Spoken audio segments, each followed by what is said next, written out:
Hello. I'm in a place with a lot of really intensive agriculture today, and so I'm having some sinus issues. Yay! Tried to start this interview about a second ago and, was coughing. Anyway, my name is Shane Brodie.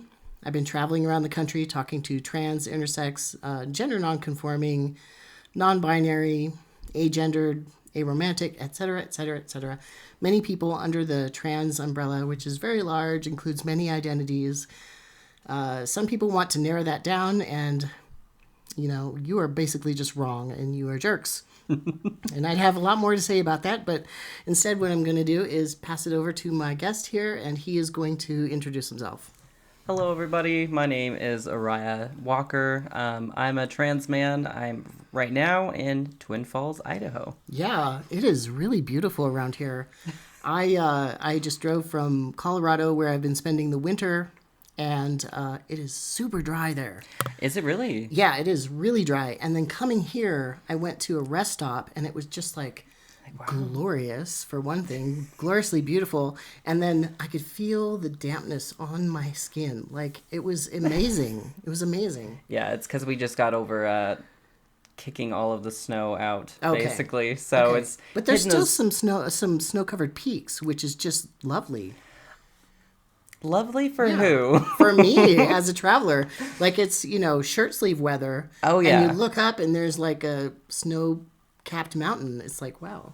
Well, I originally moved from Arizona to here, and so I'm used to just barely 2 seasons. I thought maybe we would hit the full 4, but okay. So you and I are pretty much opposite then, because I like the cold. So I love the cold. Oh no, that's the reason I left. I hate the heat. Okay. I just realized that I thought I'd have all 4 seasons, and unfortunately, Idaho is not all 4 seasons. No. To get 4 seasons, you have to go in the upper Midwest, and also New England is very good for the 4 seasons.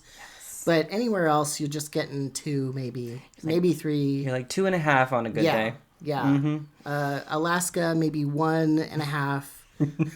Maybe 1. Yeah, that's how Arizona is. It's always hot, and then for a brief period of time, you're it's 70 weather. It's nothing terrible, but it's not winter. Yeah. Not for sure. So you moved here from Arizona. Why? What inspired you to move up here? Well, I was born and raised in Arizona. Mm-hmm. I was about 20 or so when I left and moved up to Idaho. Mm-hmm. How old are you now?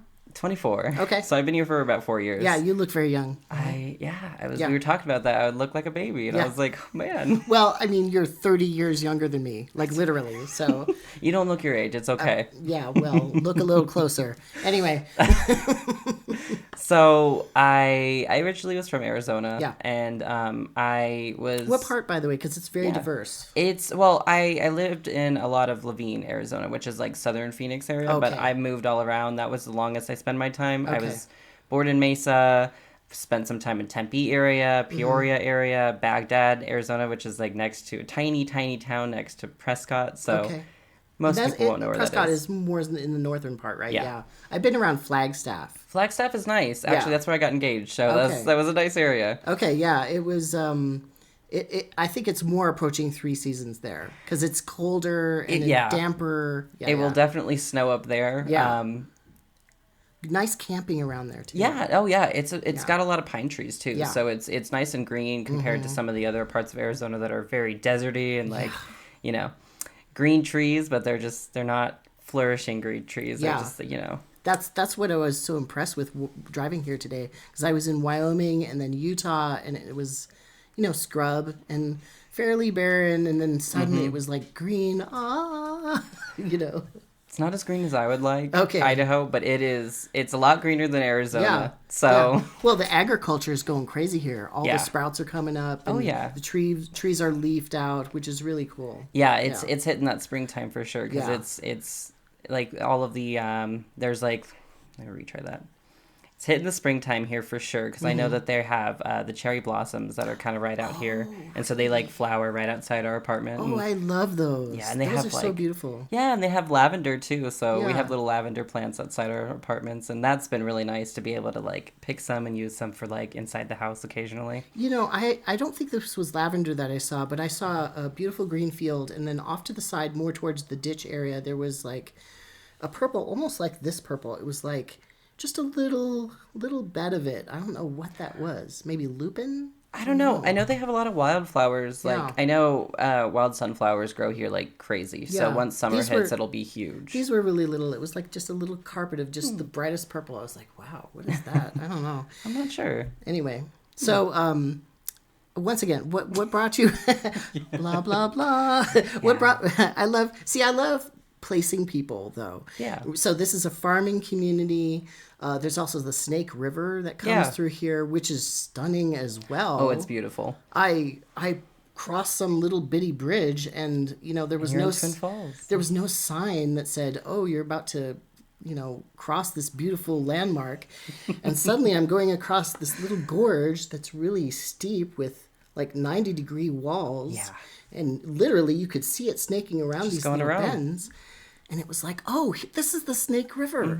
I was like, oh my goodness. Known for the Evel Knievel jump and everything. Oh, really? Yeah. Oh, here in Twin Falls? Yeah, in Twin Falls. Oh. It's fun. That's a little bit of a cheater, though, because it's not very wide. You'd think it was, comparing to back then, it was a huge thing, apparently. But now you look at it and you're like, that doesn't look like that was a very big jump. No, that was not a big jump.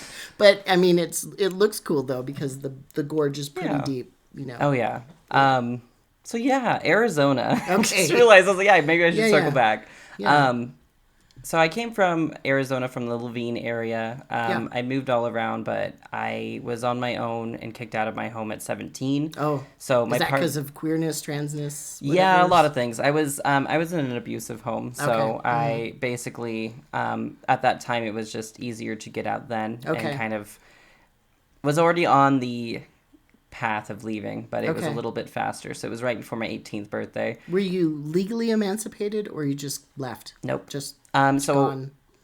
Yeah, it was one of those things that I was planning to leave at 18, but it was quicker than I anticipated. Sure. So it was already on the horizon, but it was definitely a jump at that point. So were you able to go to like people, like friends' houses, or parents that you knew in the community, or homeless shelters or anything? Well, we were about to be homeless. My partner and I were both in a similar situation. Okay. So we were about to be homeless, but thankfully my grandparents took me in, which is why I spent some time in Peoria, Arizona. Oh, good. So they kind of helped us get off our feet, got me my first car, and did a lot of the things that I needed for that.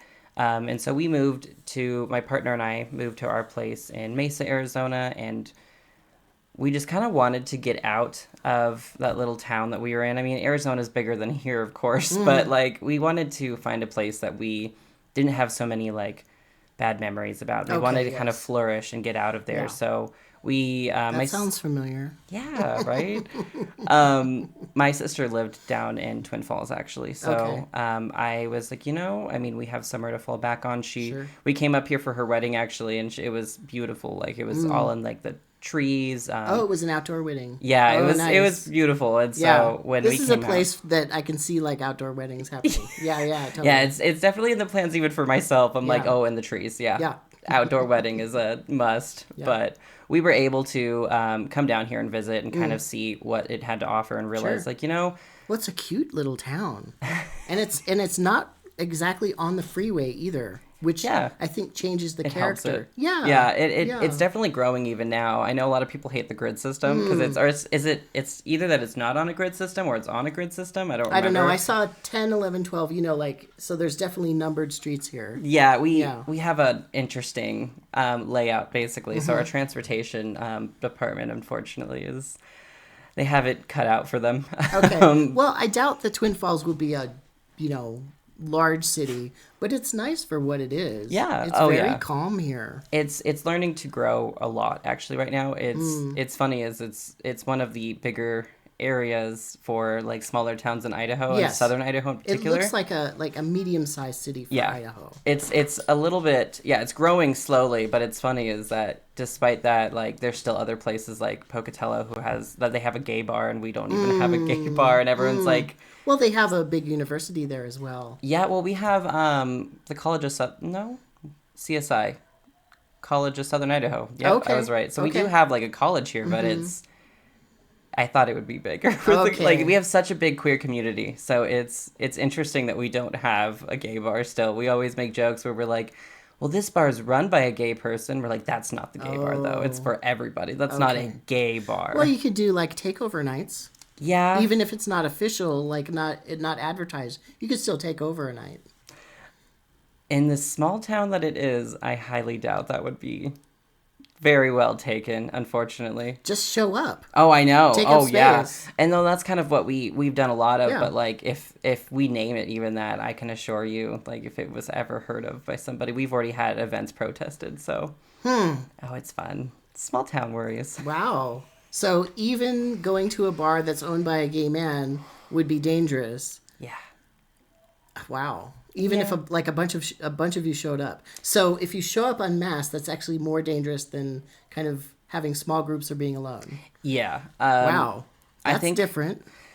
Yeah, I think that we've had events, of course, like where we've been like, yeah, we're gonna do a drag show in like maybe this room of that bar, but like the other ones are open to the public because obviously that's how that works on that one. But there's been you were trying to have a private event in a well, there's multiple bar. There's multiple instances of this happening. But if we've done like a private bar where we're like, hey, we're gonna rent out this space, we're gonna do a drag show, it's still not as friendly as it should be. Like. Even if we just advertise like, hey, like we're doing a drag show, it's like a big deal. And then like I've done drag reading times down here and I had multiple... You mean like at the library or something? Or the library wouldn't take us. Oh, what? Library is a public entity. What? I tried to do it with Barnes & Noble originally. And because I was like, oh, it's another reading place that will take us. And they were going to do it, but they received too many calls, and so they canceled it. So people hear about your events, and then they directly harass who's ever helping you, like hosting you or... Yep. And then things get shut down. Yep. Wow. So we've lost many venues because we're not able to just keep them here. We're not able to not... Basically, so I'm trying to think of the way to word it. We're not able to verify that they won't receive threats. Oh, I see. And a loss of business. I see. Due to them supporting us. Okay. So they could be boycotted after just having one event. Yes. And we've even had multiple businesses reach out to us to say that it was a security concern because a lot of people threatened like things like bombs or anything to just their little events in Twin Falls. So. Wow. I don't like to deal with the police because they just come after the fact. But has there been any like calls to the police from any sort of sector about? Because sounds like terrorism, frankly. Yeah. I mean, bomb threats, that's terrorism. Well, when I did my reading event, like I originally I couldn't get the library, so then I went to Barnes & Noble, then it was canceled. And then I went to a little park and I was like, it's a nice time. I'll do it like at this private park. And it wasn't even a big one. So it wasn't a city park. It was privately owned. Sure. And they ended up having their park vandalized because we were advertising that we were doing this. And it started to be that the park was like, I don't know if I want to work with you guys on this. So I had to convince them like, hey, like I will do all my best thing. It's just going to be a small gathering. And it ended up turning into so many roles that it was like we almost had to change venues at last minute. The cops. So even let's say if you're having a picnic or something. Yeah.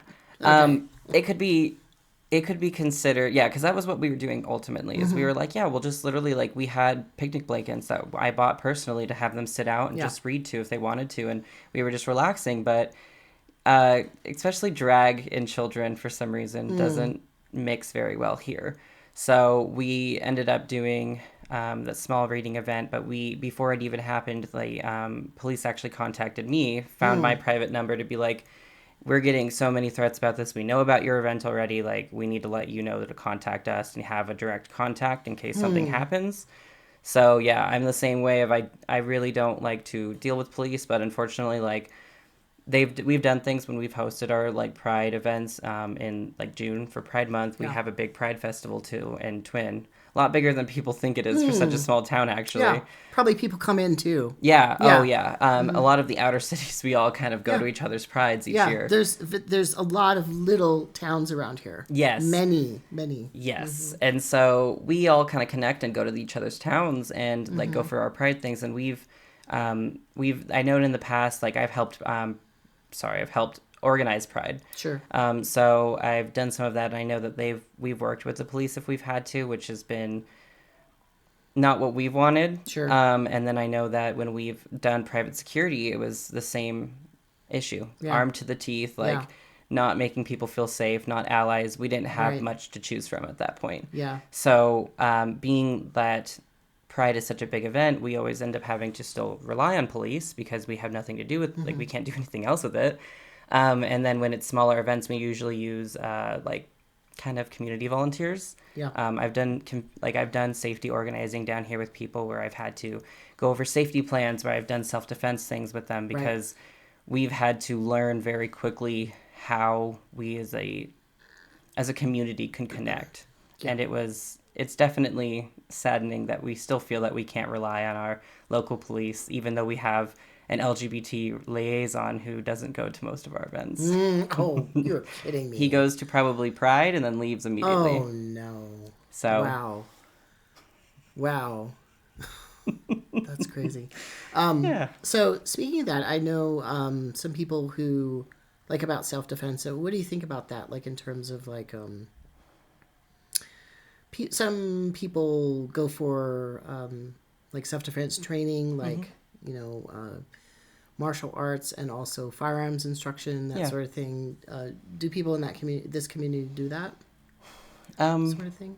We're working on it. Yeah. I know a lot of times, like, it comes to financial concerns. So I know that, like, literally this Wednesday actually is a self-defense class for free. Great. And that's made by Voices Against Violence, which is normally, they do some small queer chapters to kind of help out with a little bit of that. But is that, about sexual assault? Yes. Okay. So normally it's domestic abuse, like violence, kind of like those situations. Typically, obviously, it's known to help mainly women because it's a higher percentage, but they do it across the board, and they've in the past had LGBT liaisons. So great. I believe that they and that one I'm thinking is probably more effective than the police one. Okay. Yeah. So we've worked with them occasionally, and I know that they're doing self-defense for free this Wednesday. So even that, it's been like, as soon as we found out, all of myself and a few people on our channels have been just personally inviting people, like, hey, let's go take this, and then the people who can't attend, we'll just go train them ourselves and be like, hey, this is what we learned, this is what we know, and just do it. That's right. Yeah, there's all kinds of things like situational awareness besides the actual physical part of it. Right? Oh, yeah. Yeah, and how to be, like, mentally prepared. Prepared, physically, emotionally, all the fun stuff. Yeah. Wow. Yeah, wow. I can't imagine. So I've lived very isolated life, and then I've also lived in very urban places. So in both instances, I have had a lot of anonymity and a lot of safety because, you know, I was off by myself or in big urban places. But this is kind of in the middle. Yeah. And we're in a state that's very red. Yeah. Very red. So moving from Arizona, too, it was a really big thing for me that I lived in a big city. Like, it was very diverse populations. Like, you know, outside of Phoenix. It's a huge metropolitan area. Yeah, and so I was able to, like, feel more or less fine to be myself when and it was early in my transition, of course. You know, like, I was like a teenager when I started transitioning socially. I was 18, or like it was on my 18th birthday I got testosterone, and so lucky you. I was on my own at that point, wonderful. I didn't have to. I know I always feel so bad. I'm like, I transitioned really early in my life. I was really lucky to be like, I'm going to start doing this and have a great time. And I'm so happy for you. Thank you. I know it was nice. And it was easy because I was in a big city. I could literally just Google it and be like, where do I get testosterone, and go. And then I know that, like, I've met more queer and trans people, surprisingly, in Twin Falls than a big city of Phoenix my entire life. Oh. So, like, I've only been here for like 4 years, and I've still met more trans people here than I've ever met in my 20 plus years of living in Arizona. Okay. So was it just less friendly there, or less community oriented, or? I feel like perhaps it was less community oriented, but at the same time, like, I think what ends up happening is a lot of people sometimes originate from small towns like this. They come out as trans, and then they either leave to go to a big city and that's where you meet a lot of them, or they stay here because either it's maybe financial stressors or something going on with that, their family's here, or a lot of them, and I commend them for this, stay to make it a better place for the younger trans ones that can't. Right. But whatever the reason is, there was so many trans people here, and we have such a big queer population for just this tiny little town. Do you think that kind of the strife around you makes you a tighter community? I think sometimes it makes us a closer community, and sometimes it makes us more scared. Okay, yeah. Because there's a lot of times that when you are in community, you feel closer than if you were in a big city, because you know that the risk is much higher. Yeah. But you also know that there's a lot of people who go out and do not show themselves. Okay. They do not go to Pride. They do not do any of the queer events because of the fact that they just don't want to be seen. Right. They're too scared to be seen and open with it. Right. Yeah. I remember I've met several people like that where it's like, I didn't mean to clock them as being trans. You know, it wasn't my intention, but I noticed them, and then I noticed that they were trying to avoid me. They also clocked me and were trying to avoid me. Yeah. That's a very painful situation. Yeah, well, and I've always been a very big person of, like, even being in Arizona, very loudly out and proud. Like, I have, like, tattoos for it. Yeah. You know, like, I'm always wearing trans things. I have stickers everywhere. What does your shirt say, babe? Defend trans futures. Okay, great. And I have, like... That's my dog. Hey, what's up, Bubba? Okay. I have a bunch of different shirts, like, everything. I have gay stickers all over my car. Okay. You mentioned that. As soon as you saw it, I was like, that's your car, right? I'm like... I was trying to park in hot and sunny places like this. What happens is the premium parking is underneath a little shelter, and the free parking is elsewhere out where there's no shade. And then I was parking, and there was a car pulling up, and I was like, "Oh, is that the person I'm meeting?" Because there were stickers all over the back. Anyway. Yep. So I'm a very loud person about it. And I know that that's gotten me into some trouble being in such a unaccepting town, of course. Okay. But I'm the type of person where I'm like, I don't care. Yeah. But when I see the people who are like, I just want to pass and never even be questioned. I just want to exist and not have trans as a label. It makes me so sad because and not that I'm saying anything's wrong with their feelings on that, of course, but like I feel it's completely understable. Yes, it is because and it's like but it's such a strong feeling of like I look at it like I'm very proud to be trans. Like I know I probably will never pass, and I'm okay with that. Like I know that right now a lot of people have been like, yeah, you kind of pass, and I'm like, I don't care one way or another because I'm happy with myself, and I look at that happiness that I feel being openly trans, and it hurts to feel that people end up wanting to hide because of fear. Yeah. Because of, I don't want to be known as this person. I don't want to have to answer questions. I don't want to be attacked. I don't want to be clocked at all about this. Right. And it's just really sad and disappointing. Well, I'm not quite sad and just disappointed about that because I used to be stealth as well. Yeah. And there's some safety, there's privacy. Yeah. There's, especially for people who are not non-binary but are very binary, if you're transitioning, you're going from this to that, and once you're there, you feel like you've completed yourself. You're done. Hold on a second. Oh, okay. He's having an encounter with the rats, which he's never seen before. I know. I was like, well, we'll see. Oh, he'll be fine. He just doesn't know what's going on. Anyway, so I understand that as an activist, you feel sad about that, and they're part of your community. I can understand that, but it's completely understandable if people want to be stealth because 100%. It's so dangerous. I mean, from what you're saying, it's so dangerous. Yeah, and it's not that I'm saying there's anything wrong with being stealth. Yeah. It's the feelings of I feel sad for the people who feel sad that they have to do this. Right. And it's not like, oh, I prefer stealth. I'm like, oh, that's awesome. Yeah. And then there's the people who are like, I have to, or I have to either, I can't transition because I won't pass right away, or I have to, it has to be immediate. Also, sometimes people who are stealth won't reach out to get more, support around things like medical care and therapy, that sort of thing, because they are stealth. Yeah. They just don't want any contact. Exactly. Yeah. Oh, I think that's mine. Let me turn that off. See, I have rules around these things and I just don't follow them. Anyway, I'm going to turn that off and then I'm going to... You are all good. Put that away. Anyway, yeah, I'm going to try and go back. Okay. Yeah, so it's completely understandable that people are stealth because, this does sound like a very dangerous place. Frankly, I'm very bold as well, but I don't know if I could live here.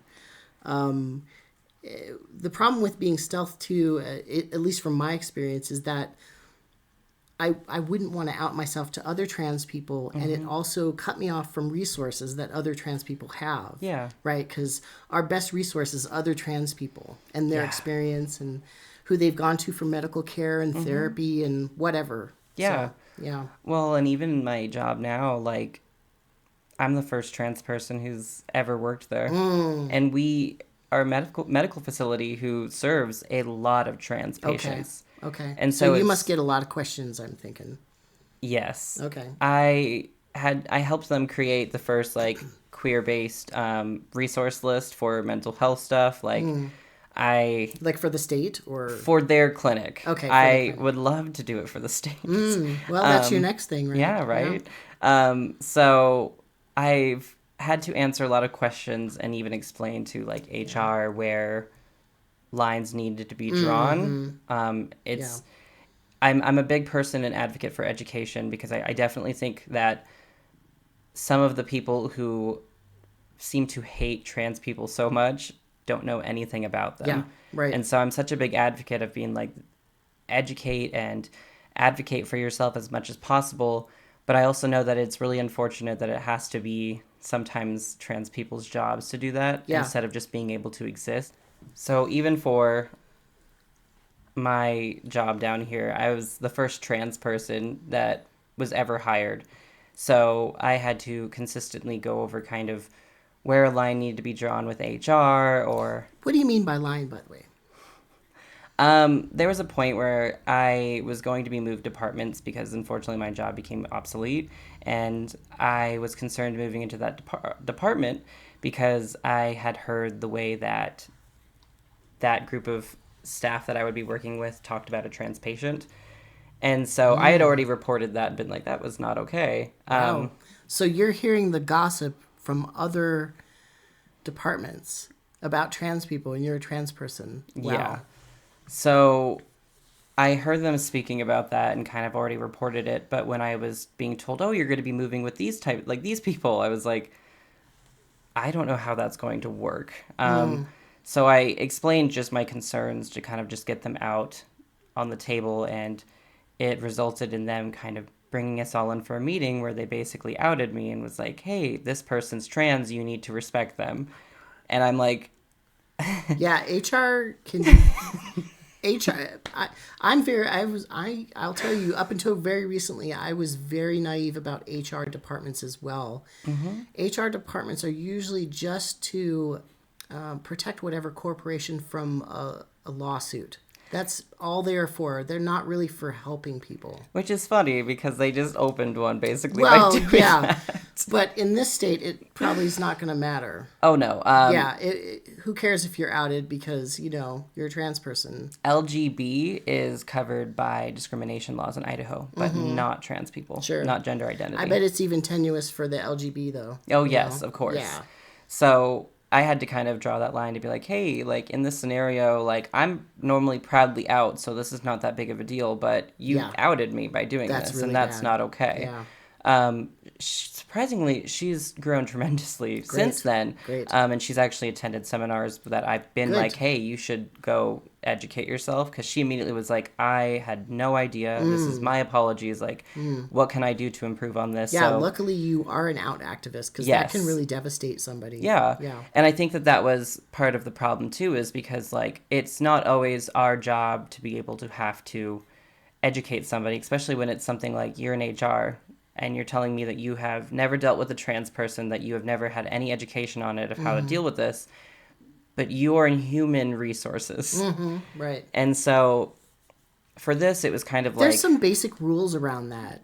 And even if you aren't a trans person, she violated your privacy. And It doesn't matter. Exactly. And you would think, but she didn't have that knowledge, and Yeah. I didn't hold it against her, but it was definitely something that I feel bad for the other side of it, of like people who don't have that confidence to be like, hey, you did this, or to like don't even have the mental space to be like, this really hurt and I don't know how to handle this. And in a small town like this, you got to be really careful about employment, because once information is out there, it is just out there. It's everybody knows you. Everyone knows exactly where you last worked with. They know the person who employs you, and they'll ask them personally outside of it, be like, should I hire this person or not? Right. So, and if you're trans and you're making trouble, right?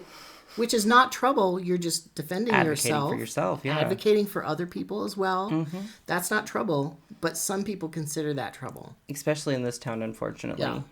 It's a sticky situation. Yeah. And so being coming from a bigger city, like, it was just a big surprise to be like, I'm the first one you have ever even met to some people. Like, so for you, it's a little bit of a culture shock even. Yeah. Yeah. I definitely think, like, I transitioned when I was really young, so I didn't really get to have an adult experience being trans besides being here. But at the same time, like, I had seen trans adults in my life. Like, I was like, okay, you know, I expect this is the culture norm. And then going to a small town where my partner, who's Black, white, and Puerto Rican, gets to hear the N-word. And very handsome.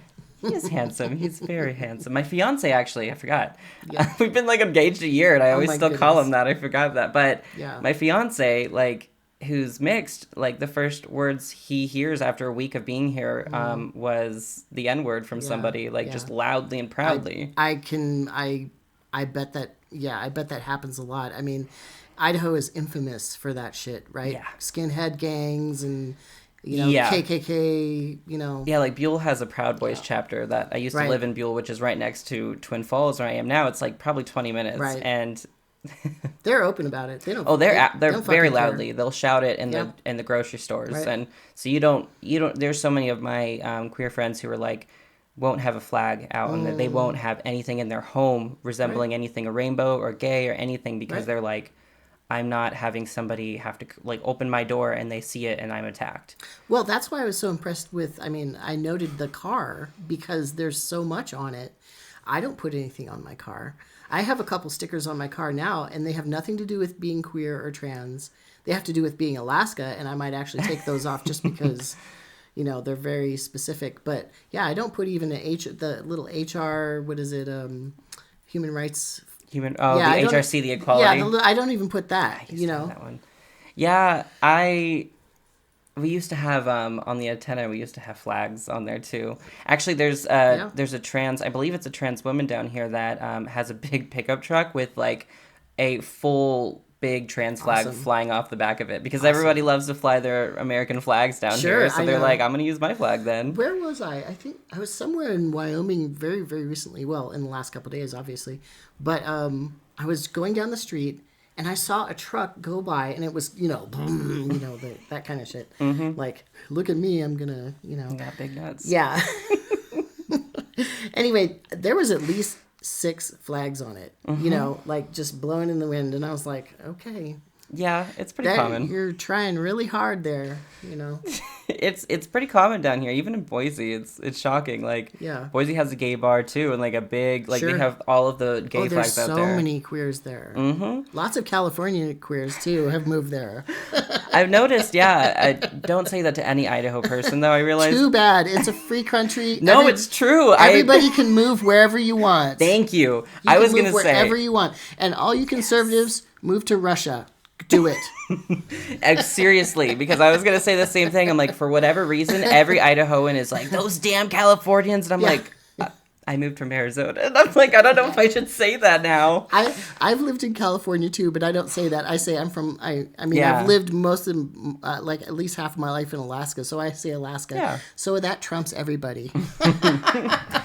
Oh, man. Yeah, you're outdoorsy? I don't think so.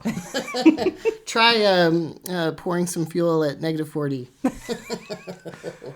Oh, man. But yeah, like, something I've noticed for Twin, definitely down here is, in all of southern Idaho actually, is like, resources are few and in between. Yeah.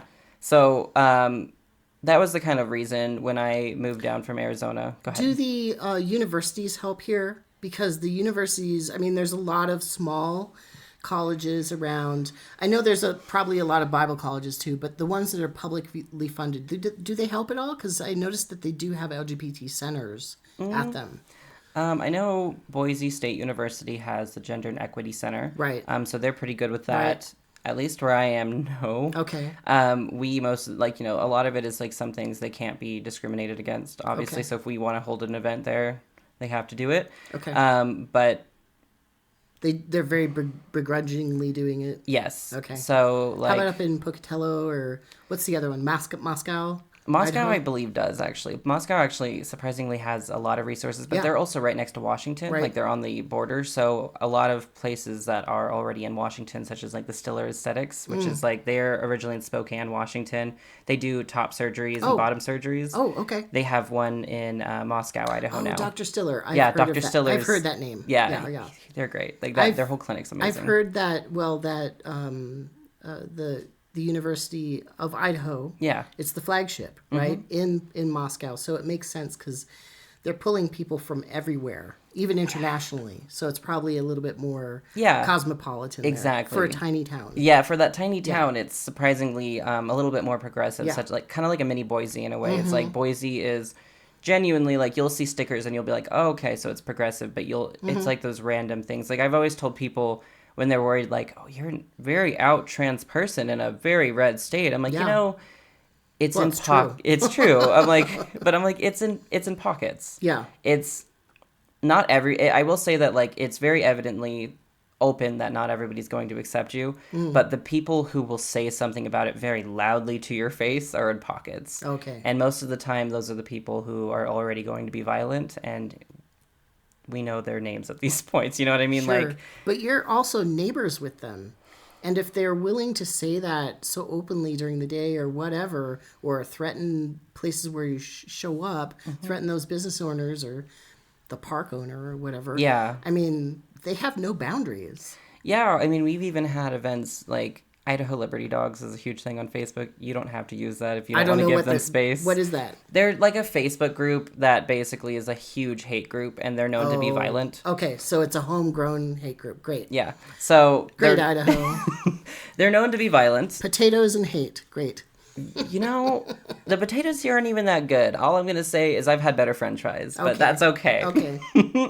But yeah, we have Idaho Liberty Dogs is like this little homegrown hate group here, and they're known to be violent, and they have this huge Facebook group that will go and look for places to basically share things that they don't like. Okay. And then we'll call them and like show up and try to catch us in the act of doing nothing wrong. But, they like to be like, okay, so... having a picnic. Yeah. Okay. So we've had actually a lot of events threatened by them where we've had some of them show up like with like, little cameras to be for video recording and vlogging at the time to be like, I'm here at this place doing this, watching them do a drag brunch. And we're like, what are we doing wrong?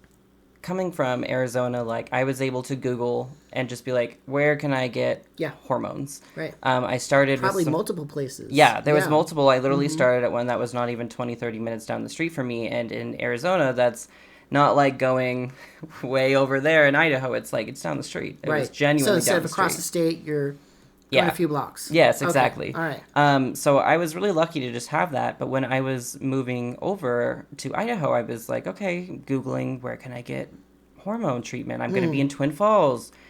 And I couldn't find anything online. I ended up basically moving already and had a plan to move and was like, I'm going to just get an extra dosage with my doctor and just have it last as long as I can until I find something. Trans people always have to do that. It's like you have to stock up on something that is essential to your body. And if you don't take it, there's many problems that can happen. Yeah. Like, for instance, I am unfortunately anemic right now because I had to basically ration my testosterone for a while. Yeah. And now I have regular health care, but that anemia has really affected me. Yeah. Yeah. Well, and that's ultimately what ended up happening myself, too, is that I ended up not finding anything down here. And when I did find one thing, it was like I couldn't make it work. I didn't have insurance. I couldn't make it work for my payments. Yes. Yeah. And so... And it can be expensive to just go to a doctor and see them one time for 10 minutes. Yep. For 10 minutes. And then getting a prescription. And then on top of that, too, you might get a prescription, but you actually need lab work. Mm-hmm. You need lab work, surrounding care. Yep. And that sometimes doesn't happen. Yep. Yeah. And so what ended up happening was I lengthened I was on gel at the time, so it was a little bit easier to lengthen it and try to keep it going in my body. And that's a daily dose. Yes. Yeah. Mm-hmm. So it was a little bit easier to kind of lengthen it if I needed to, and just maybe skip a few days occasionally and just put it back in. So you're rationing too. Yes. I see that. And then I ran out of it and couldn't find anything, and so I was off of tea for about a year. And being autistic, like I wasn't able to just get out into the community as soon as a lot of other people could. Okay. So it was hard to be something was holding you back from asking for help. Yeah. Okay. And it was one of those things where it was like, I don't know where to get resources. I don't know anybody very well. I've kind of just been down here doing my thing. Yeah. And I had no idea what to do. So I was off of it for a year, which was like one of the worst mental health years of my life. Yeah. Well, besides, too, I mean, anybody who, like, especially women who've gone through menopause, for instance, I'm sure that they can understand, like, the fluctuations that happen with hormones can really affect you. Yeah. Yeah. I was lucky to not have, like, any of my period back because I had birth control. Okay, good. So it was probably one of those things where I made a big deal, though, where I was like, if it comes back, like, I'm not going to be able to work for a week because of how badly it's going to affect my mental health. Like, it was really rough. And so I started getting involved in the community more, thankfully. And I realized that it was so word of mouth that, like, doctors somebody would be down the street. Right now is literally 5 minutes down the street, a doctor's office that I know does hurt now. Yeah. And HRT. I always say hurt. And I realize some people say HRT, and I'm like, my bad. So it's not even 5 minutes down the street, and I never knew about it, and she doesn't advertise it on their website. Like, nobody does. Yeah. Of course not. Yeah. And so I started trying to, like, collect all these resources because I realized that there's people who have been here all of their lives, have never left, and didn't even know what to do. Right. They're like, I don't know who does this. Right. And there's probably also a bunch of trans people who decided not to transition, or they know that it's possible, so they're kind of stuck. Yeah. And a lot of trans people are working class or poor, right? And so moving is sometimes not an option. Yep. Yep. And so that was something, like, the community and me really talked about for a while, is like I worked with queer organizations down here, and I realized that, like, I kind of became this resource beacon because I started asking people, like, where do you get your hormones? Where do you get, like, you know, this gender affirming surgery? Where do you get gender affirming mental health care? What do you do with this? And, like, how do you keep that information safe, though?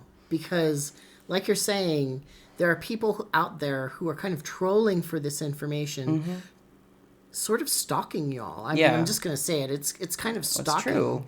And then threatening you and threatening people who are adjacent to you. So how do you keep that safe, that information?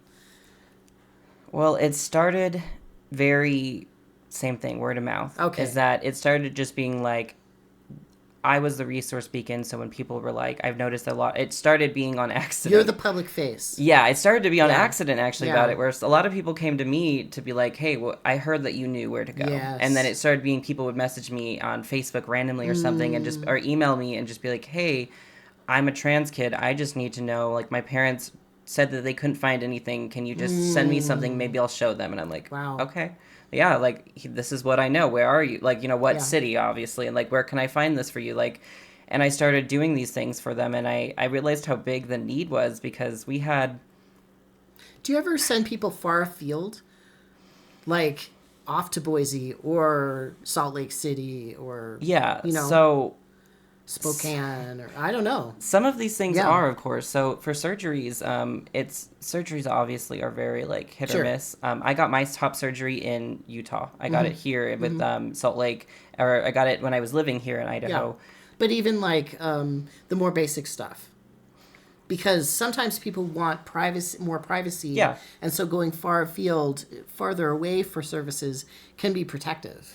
Well, and I've noticed that a lot of people haven't done that here because of the idea of HIPAA. You know, like, you're not going to a clinic that is like, we only do hormones. Sure. But like you said, there isn't, even in a hospital situation, there can be breaches. A lot of people that you know there. Well, a lot of people, and then also breaches in confidentiality. Yeah. Because you heard through the grapevine that some people were treating trans people and talking very badly about them.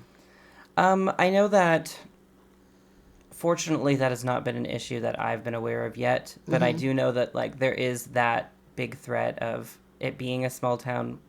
It's word of mouth so much that, it's like, there's people I know that have, even for the fair that I just made, that they grabbed all of these trans resources, but they live with their parents, so they've had to keep it at their locker at work. Right. They had to keep bras and, like, things like, just simple things to make them feel like themselves at work in a locker, locked, because they're not allowed to bring it home. Okay. So I know that the people who are... Is there a worry of conversion therapy there, by the way?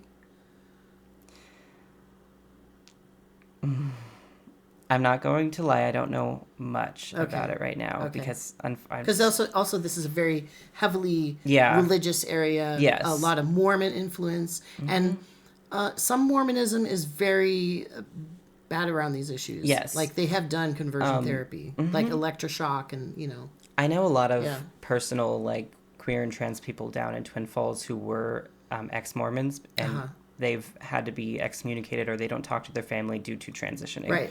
So they're shunned, basically. Yeah. I do know that it's an issue down here, but I have not personally met anyone yet, of course, who've had it. I know that I'm sure it's in our communities, and I'm sure it's probably it's such a trauma that probably people don't talk about it that much, I'm sure. Yeah, and I'm sure it's one of those things that it's probably even more secretive than us just running around being like, oh, I'm gonna try hormones and do this. It's probably even more secretive than that, because they know that there's, I mean, at least for now, adult hormone access for trans people is still legal compared to kids. It's always threatened, though. Yes. I mean, we just had our kids. They start with children, right? They take away children's access to healthcare, and then in some states they have gone after adult care as well. Yeah. And I think that's the biggest thing is, like, because we just had our youth healthcare for trans folks banned, and the Supreme Court ruled that it was constitutional. Tell me about that. Where to start? Yeah. Because Idaho has been really active in making some really bad laws. Yeah. Like from abortion, healthcare information from state to state, gleaning private information from other states. We're backwards on everything. Yeah, it's pretty bad. I was a lot into, like, I did a lot of political campaigning a lot, not for my own office or anything, but like doing canvassing work, and a lot of it in Arizona. And moving down here was a surprise.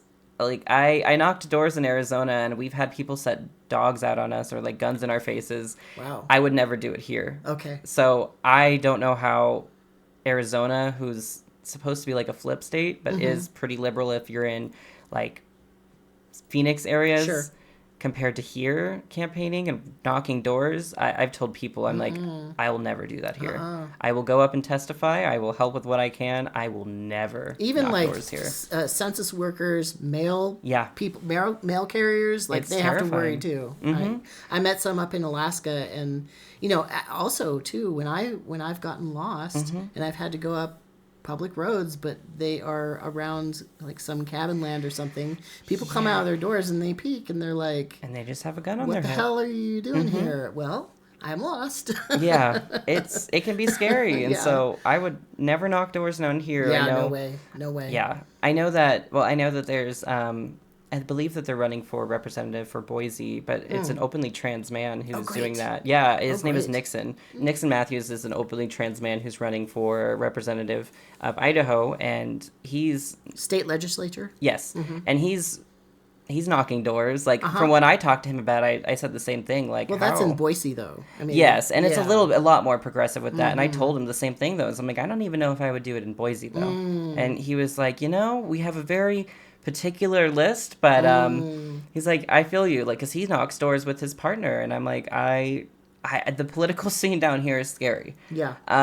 Like I've gone to do testimonies against banning gender affirming care. I know we had one for like banning drag in public spaces. What? Yeah. What? That was last legislative season in 2022, 2023. Yeah, I these drag bans are so crazy because like who is really going to decide what is a gendered piece of clothing? Mm-hmm. You know, I mean, what is this? Oh, like, it's a sticky slope. The 19th century? Yeah. Or, I mean, come on. Well, and that was why it was such a sticky situation. It was because we were like, what they're going to do is they could just say that like somebody who's trans and dressing affirmingly is drag for them because they see us as So it's like it was worrisome.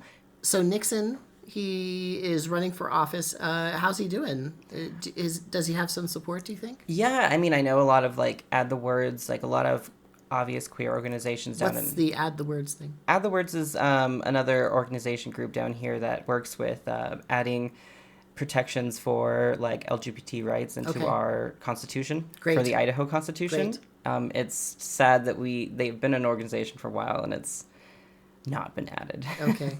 So well, it sounds like it's very difficult here. Yeah, it can be. It's one of those things that like even when we've had testimonies, we have to like basically be debating them on something that's already been proven. Right. And so it's gotten to this point of like by like scientists and doctors. Exactly. And, yes. Mm-hmm, yeah. And so some of these things are so difficult because you bring these to the table feeling like we're going to get somewhere and they still pass the laws. Right.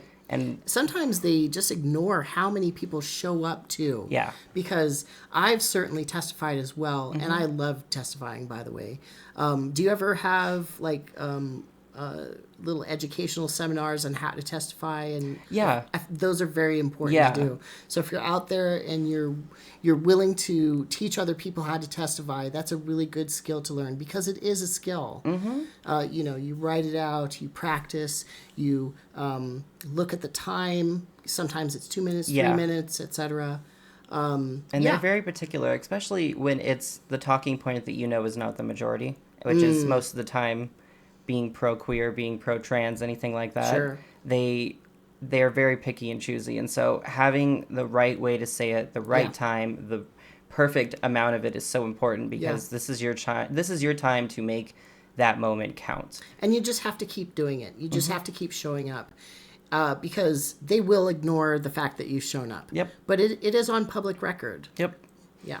It's definitely been an interesting legislative season, and it's something that I know ACLU, like Add the Words, a lot of different organizations down here have like been putting a lot of work towards trying to fight. Like I know that I've worked with them so many times, just doing the ACLU in particular. The ACLU of Idaho has a lot of like queer folks that are down here being able to actually fight against a lot of these very malicious laws that in different ways of like little activisms. Activists like name changing and that sort of thing. Or? Yeah. So like I did a trans resource fair like 2 days ago where I was able to do some of these things, and we brought a lot of those organizations that help with like name changes, like Idaho Legal Aid. You would think is just like, they're just legal aid, but they were extremely excited to be there. So this isn't necessarily a queer or trans organization.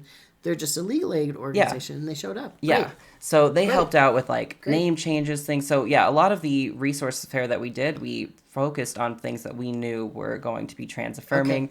That was one of the only ones that we were like, it would be for name changes. Do you guys work with that kind of stuff? They're like, yeah, we do it all the time. And I'm like, okay, so would you be interested? And it was very like, please send trans friendly and knowledgeable, like people only. Don't send, people who are not aware of what's going on. And they sent it immediately, and we're like, here's the information. We'll get it set up. Yeah. See, that's what we need.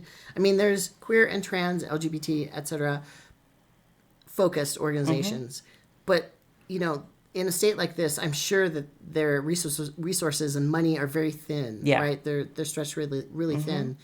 So we need other organizations outside of our own community to lift us up. Yeah, to help. To help. If we all do a little bit, it's not it's less of a burden. You know? And it was surprising when we had this resource fair. it was surprising to see how many not only just attendees showed up, but how many booths that we were able to have the first year. Great. Being that it was like the first annual resource fair, like... Oh, this is the first one. Yeah, oh, this was awesome. our first one ever. Like, Awesome. I've been working on it for over a year, and I was... Those are hard to put together. Yes. Yeah, because you're dealing with some professionals too. Yes. And they have very strict schedules. And, yeah. And so we had speakers, we had booths. We had to work with some of the locations that we knew would not kick us out like we've had in the past, or like cancel at last minute because they were receiving calls and hate calls or whatever it would be. Yeah. So we ended up landing on the Harrod Center, which is on the College of Southern Idaho's campus. Okay. They normally have like a little museum. They do the planetarium. And I was a little worried at first, and I kind of reached out and was like, okay, how can, this is what we're planning. And they were immediately like, we are so excited. Oh, great. Like, we would love to help you. I found out a lot of them were super big allies. Great. Like, they made the joke. They're like, we can't discriminate against who comes here anyways, but we want you here in particular. And I was like, wonderful. Great. Yeah. So, because the whole outside culture seems to be against you. Yes. There has to be a place that is accepting. There has to be. And they have to make they have to make an extra effort to do that too. And finding those little pockets of support are really important because like we've had so many people that even do support us, but they're like, I can't lose business. I can't host you guys anymore. Right. So it was really helpful for them to be like, interestingly though, since there's been many businesses that have done this, if they all just got together and said, screw you, that might, turn the tide a little bit. You would think, but unfortunately, like a lot of these businesses aren't always in contact with each other, so they don't realize how big the level. That's a lot of the problem actually in all of Twin Falls for like just the queer population in general. Is they don't understand how big the support is, and so because we're all so spread out, right, and nobody wants to talk, right? Because once you talk, the word gets out. Exactly. Yeah. And so people think that they're alone, and I'm like, no, Our event was hosted in Twin Falls, and we had over 300 attendees. 300? Yeah, and it was from all over Idaho. Oh, my goodness. I was shocked because I'm like, this is the first event. I just made it, and I live in Twin Falls, so I tried to be like, I'm trying to serve all of southern Idaho that I can hit, but I have no idea if... I can't go down there and put up a poster. I can share maybe on their Facebook pages or talk to somebody, be like, hey, can you get these out? That's great, too, that other people, maybe from more cosmopolitan places even, came here. Yeah. Because then you can have those connections across the state or the region. Yeah. Oh, and that's so wonderful. We had people travel down from Boise, which, I mean, like it being at Boise, I was like, oh, I'm surprised, but thank you guys. And then it was like, oh, I'm from Haley. I'm from Pocatello. Yeah. I'm from Twin Falls, Idaho Falls. Right. I'm from, I think we had one from Rexburg. And I was like, oh my God. I'm so glad to meet you. You are doing such good work. Thank you. I mean, this is really astounding. Yeah. Yeah. We were thrilled. You're bringing me to tears here. I'm serious. I'm like, well, and it's important because that was where that's the main reason I pushed on it, is because when I moved from a big city, I had the resources at the tips of my fingertips. Yeah, you noticed the contrast. Exactly. And when I moved down here, I realized they were also word of mouth that I was like, no, this is important, that people need to know and have a central idea of where they need to go. Yeah. And you're pulling from the little places and the bigger places. Yeah. Damn. And so we had 15 booths total. Yeah. And which was, I had like stacks of other organizations who like, we cannot make it, but please have our information there. So 15 was like overpacking the room I booked, so it was more than I expected. I will tell you, I was just at one in Boulder, and they had maybe 5. Oh wow! There, so you had 3 times as many. I felt like it was small, but I was also very proud. No, so I mean, it was a much bigger event. I don't think they had more people though. Oh, wow. So your event is comparable to Boulder, Colorado. That feels so good, especially being this small little town. Yeah. We were. What'd you do surprised. for fundraising, by the way? Because I'm imagining that it was difficult. Yeah. I reached out to the organizations that I knew were going to, like, they were attending, and kind of was like, I had a lot of people. First, I put a lot of my own funds into it. I'm still in the negative, but that's okay. Oh, my goodness. I know, I'm a little poor kid, too. So I finally just got my own place. Like, we've been kicking on people's couches for, like, years. And I finally, this year, was like, I got my own place. Here's funds to what's important. I know. I'm going to tell you, it's usually poorer people who will give more. Yeah. And I was really grateful though, because it started with just me being like, I want to do this, so I'm going to put my funding towards this. And it grew to be me reaching out to every person that I thought would listen to me and just being like, this is what I'm doing. You should reach out further too, like to the big funding organizations and say, hey, this is what we did last year. Mm-hmm. We really need your help. Yeah. And that's actually what we're going to be doing for next year as well, because we're making it annual. Yes. It's the first year, but we are hoping to keep going and expand to other cities in southern Idaho.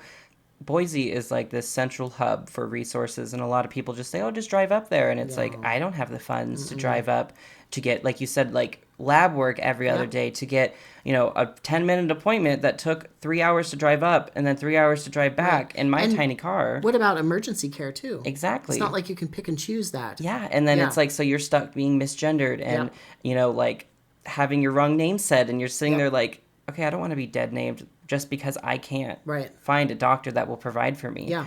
The competency just needs to be improved everywhere. Yes. Yep. And so it was frustrating feeling like in these little towns, these people had so little resources when some of them were down the street that nobody knew about. Right. And so it started being like, no, I want to hit these small towns. I want to be able to communicate with these places that are like, oh yeah, we have 4 doctors that do hormone treatment out of our 10. And so I'm just like, okay, well then 4, that's pretty good. Yeah, I'm like, let's do it. Come on. I'm like, let me get their business cards. Can we have them come to your event? Can you do this? Yeah.